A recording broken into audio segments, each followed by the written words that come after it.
Hello అండి, welcome to our channel. ఈరోజైతే మన గార్డెన్లో పండిన మెంతుకూరని హార్వెస్ట్ చేసుకొని, అలాగే మన గార్డెన్లో ఆల్రెడీ హార్వెస్ట్ చేసుకున్న గ్రీన్ బఠానీ కూడా కలిపి ఈ రెండు కాంబినేషన్లో ఒక మంచి రెసిపీ అయితే చేశాను. అదేంటంటే మెంతుకూర మటర్ రైస్.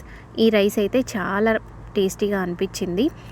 అప్పటికప్పుడు మనం మన గార్డెన్లో ఫ్రెష్గా కోసిన వాటితో చేసాం కదా, టేస్ట్ అయితే చాలా బాగుంది, నెక్స్ట్ లెవెల్లో ఉంది. దీనికి మనం స్పెషల్గా కర్రీ అంటూ ఏం చేయక్కర్లేదు. జస్ట్ ఆ రైస్తో కావాలంటే మనకి రైతా కాంబినేషన్లో కూడా మనం చేసుకొని తింటే చాలా బాగుంది.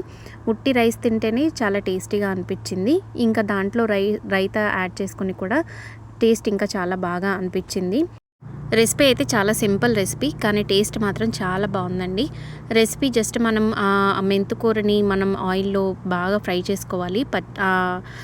చేదు రాకుండా మనం మంచిగా ఫ్రై చేసుకుంటే రెసిపీ చాలా టేస్టీగా వస్తుంది.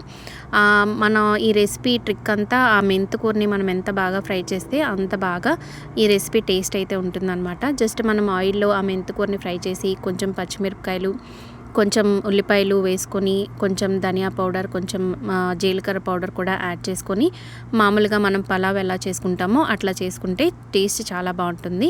మనం బాస్మతి రైస్తో అయినా చేసుకోవచ్చు, లేకపోతే నార్మల్ రైస్తో అయినా చేసుకోవచ్చు. నేనైతే ఇక్కడ బాస్మతి రైస్తో చేశాను. మనం పండించిన వాటితో మనం రెసిపీ చేసుకొని తింటే ఆ టేస్ట్ చాలా చాలా అద్భుతంగా ఉంటుందండి. మీరు కూడా మీ గార్డెన్లో పండించుకున్న వాటితో రెసిపీస్ చేసుకొని ఇలాగే ఆ టేస్ట్ని ఎంజాయ్ చేయండి. ఈ వీడియో కనుక నచ్చితే లైక్ చేసి, షేర్ చేసి మీ ఫ్యామిలీస్ అండ్ ఫ్రెండ్స్కి ఫార్వర్డ్ చేయండి. Thank you for watching.